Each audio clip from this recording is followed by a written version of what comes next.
Yo, what's up guys, Teacher Polov here, and today we are looking at this article that says Joost Klein confessed, apparently. So let's take a look at this, guys. This is practically just what we are seeing from the Western media. So if you are from the Netherlands, please let me know if this is accurate. So it says here, Joost Klein could soon face prosecution, may have confessed. It's not definite, I would assume here now, because of the words they used. May have. Dutch musician Joost Klein could be. Okay, so it's not. See, that's the thing. Over here it says could soon face prosecution, and over there it says may have confessed. So these words are not 100% accurate. Within a few weeks on allegations that he threatened a camera woman working for the Eurovision, so which led to the organizers to disqualify him. We know all of that already. Sources told the newspapers that Klein became agitated by the crowd of photographers and videographers closing in on him. Wow, they made him feel claustrophobic and maybe, threatened by them.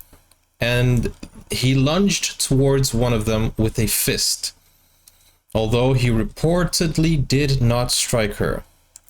Her camera was damaged and she was treated for a laceration.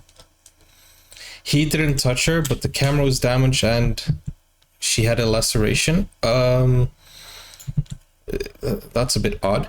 Several witnesses told investigators that Klein was very aggressive in his reaction. The newspapers stated he was also very remorseful right afterwards, saying I'm sorry and over.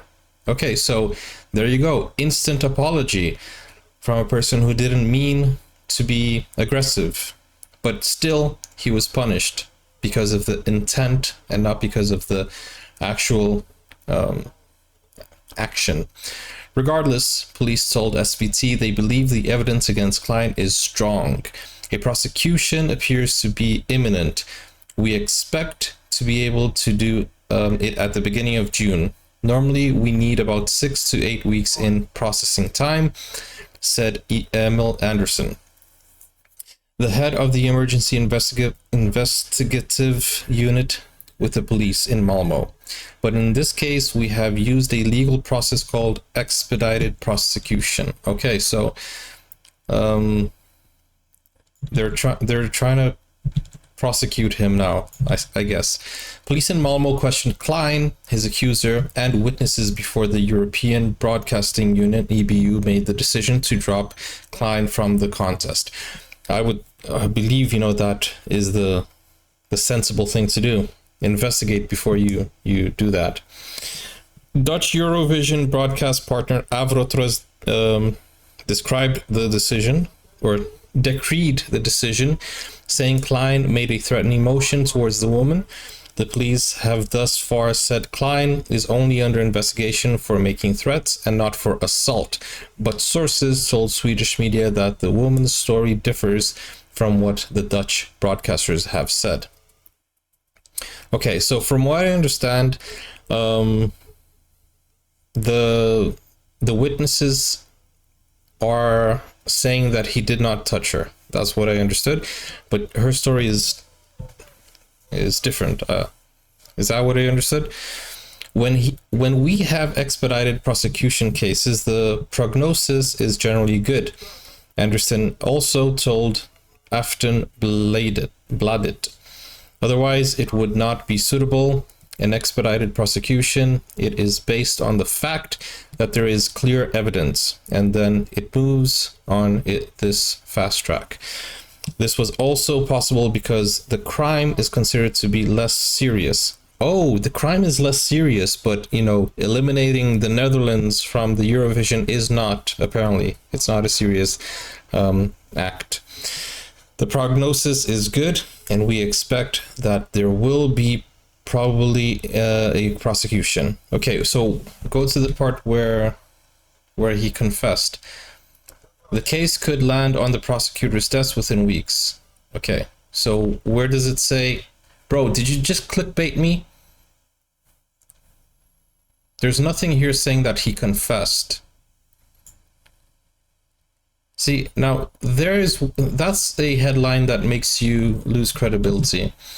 Okay, let's look at the standard. Disqualified Dutch Eurovision singer Joost Klein likely to face charges, says the Swedish police.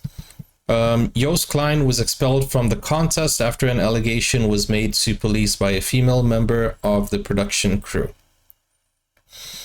The Netherlands contestant in the Eurovision, who was dramatically expelled hours before the grand finale, is likely to be charged with making illegal threats. Are there legal threats? Okay, I don't know. Anyways. Joost Klein had failed to perform, blah, blah, blah. We know all of that. He did not elaborate on the nature of the alleged threats that the Dutch performer is accused of. The contest followed a turbulent year. Okay, this is just... We expect there will probably be a prosecution. So, all of these words, none of this is confirmation. The average time for investigation is... Okay, so people are just making news as we go now. Eurovision organizers defend ousting Joost. So the Eurovision doubled down on their decision, and they said it's the right thing to do. We did the right thing. That's what the Eurovision broadcast, the EBU, is saying.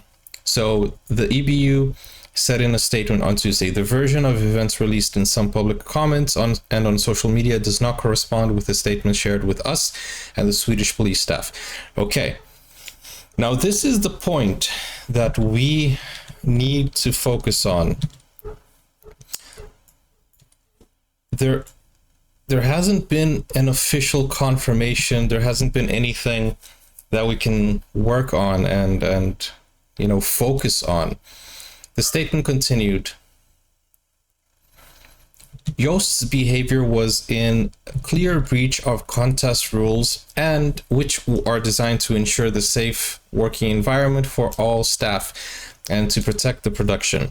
We are not prejudging the legal process, but of course you are. You already gave him the verdict. You kicked him out. So yeah, you did prejudge it.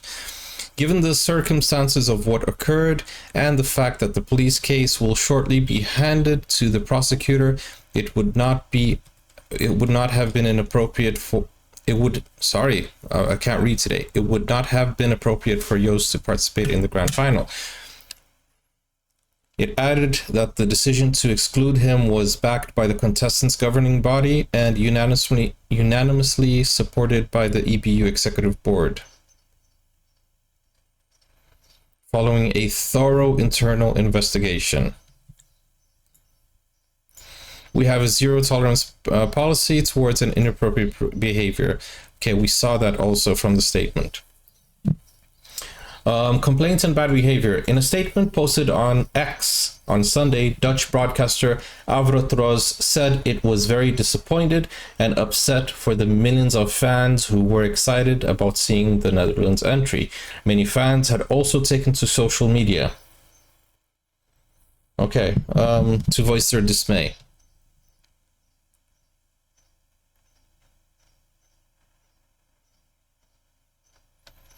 Okay, I don't think Italy's Angelina Mango and Ireland's Bambi were among the contestants who complained of a tense and horrible atmosphere backstage.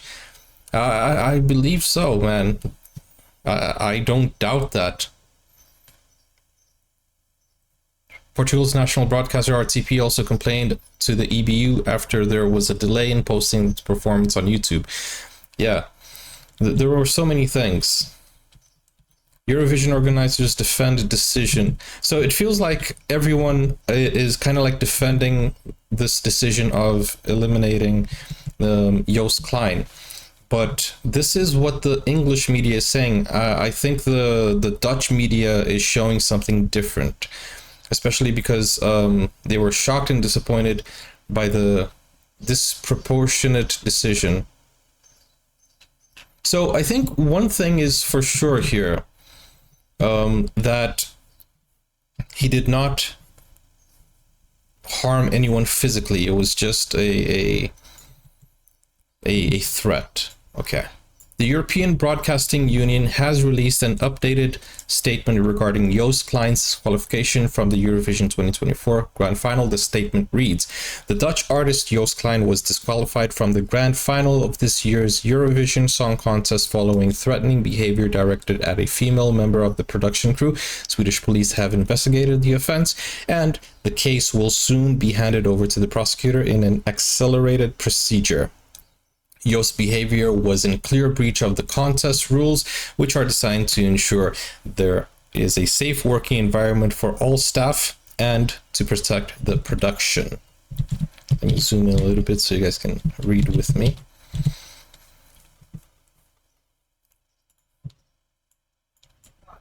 So this is the newest statement from what I understand. Joost's behavior was in clear breach of the contest rules, which are designed blah, blah, blah. I read that part.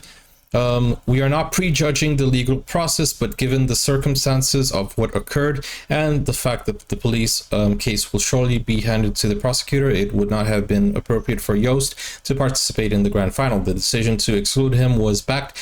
Okay, so we read all of this already in the other articles. Backed by the contestants or the contest's governing body of members and the Eurovision blah blah blah and unanimously blah, blah. We read all of this. The version of events released in some public comments and social media does not correspond with the Okay, so I will give it the benefit of the doubt. Let's say, you know, let's say we have wrong information. Let's say the information that has been given to us is not 100% correct. What, you know, what did he do that was disqualification worthy? Because all of the language here kind of shows that. Okay, let's finish reading before I comment on this. We have a zero tolerance policy. We read that. Okay, so all of this we already know. Okay, let's go to the final comments over here. Let's give it the benefit of the doubt and say, you know, okay, you guys are right. We don't have all the information, and Joost did act aggressively against the people who were, you know, filming him without his consent, which, aren't you supposed to be like a safe environment? Why are you letting the paparazzi mob, you know, pull up on Joost like that? And he's not allowed to lash out. Okay, so here are the facts that we have seen so far, or at least still all rumors, but here's what I've seen so far.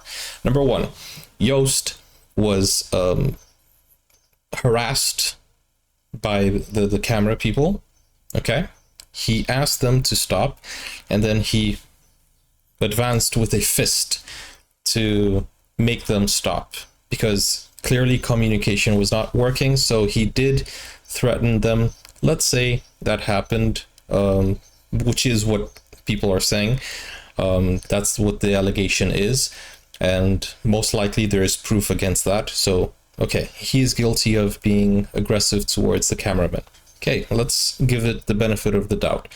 Number two, the fact that we also know is that well, it's getting clearer a little bit more, is that he showed remorse, saying that he did not mean to react that way. But remember, he's under stress, and he's under people are like attacking, well, not attacking, but harassing him, you know, pointing a camera at his face while he's clearly asking them not to. So okay, we have those two facts in, which are, I'm gonna call it rumors now.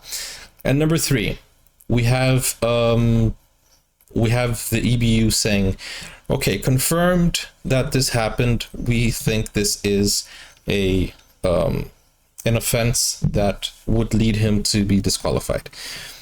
Nobody is actually questioning the validity of if Joost did or did not do a threatening movement. I think everybody at this point believes that Joost is guilty of doing that, and he may or should be punished for, you know, lashing out. And we're all humans, you know, if people are pushed to the limit, they will lash out, they will have a reaction against an action. But what we are questioning is that fair?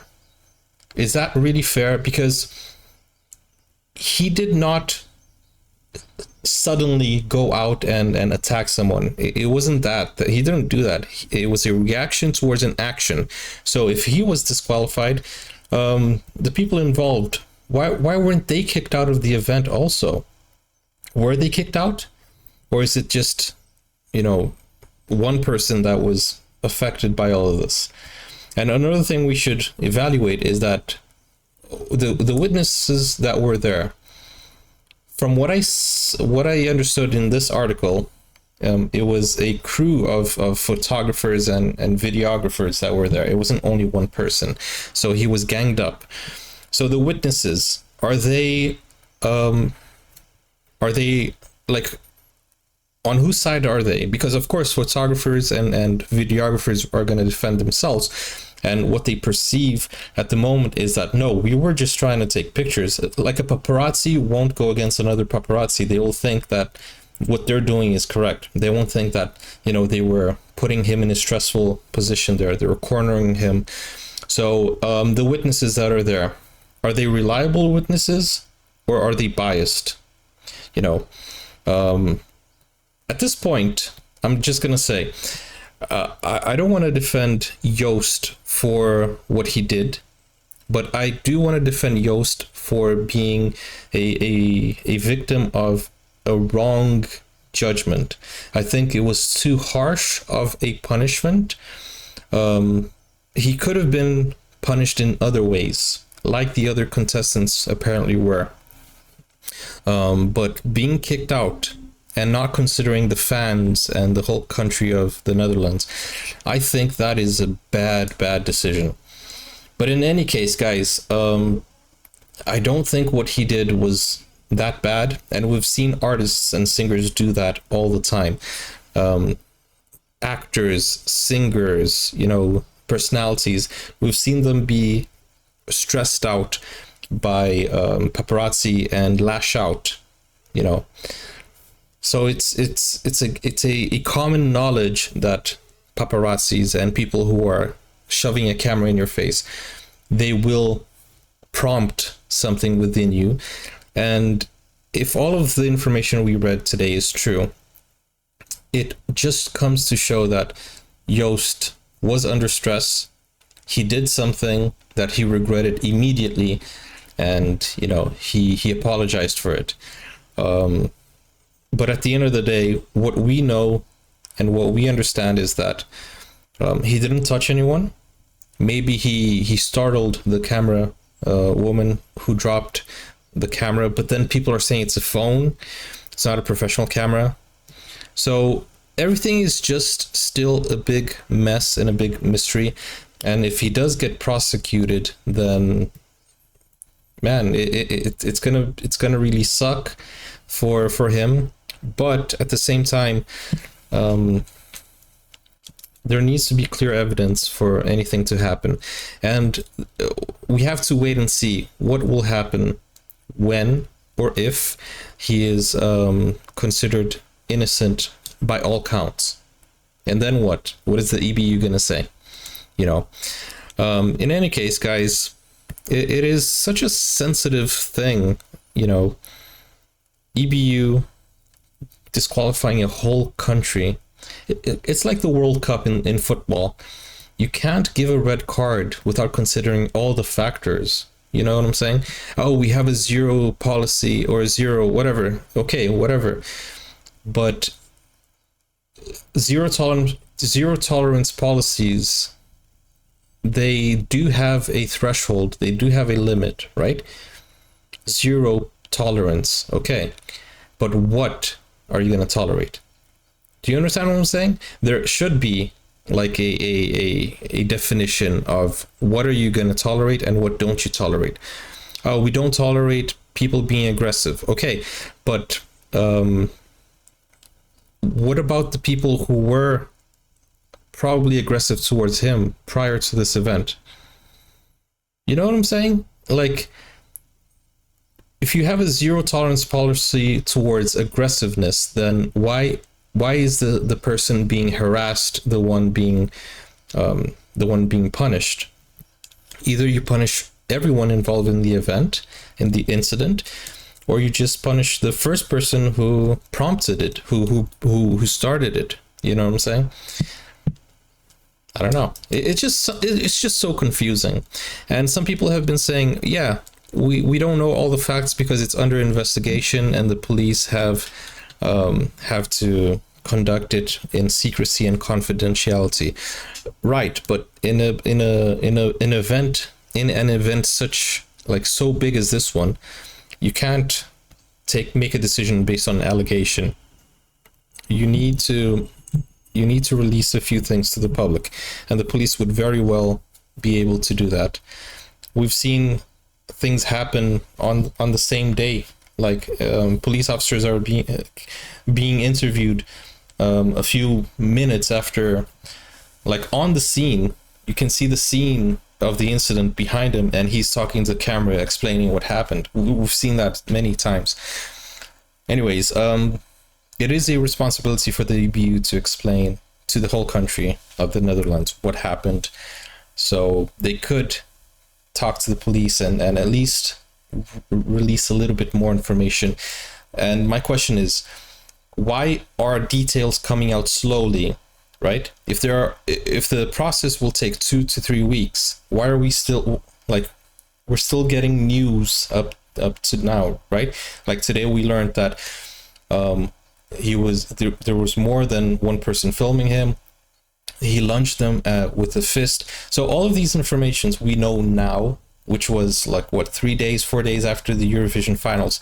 If this information is allowed to come out now, why wasn't it allowed to come out on the day to give us a little bit more clarity?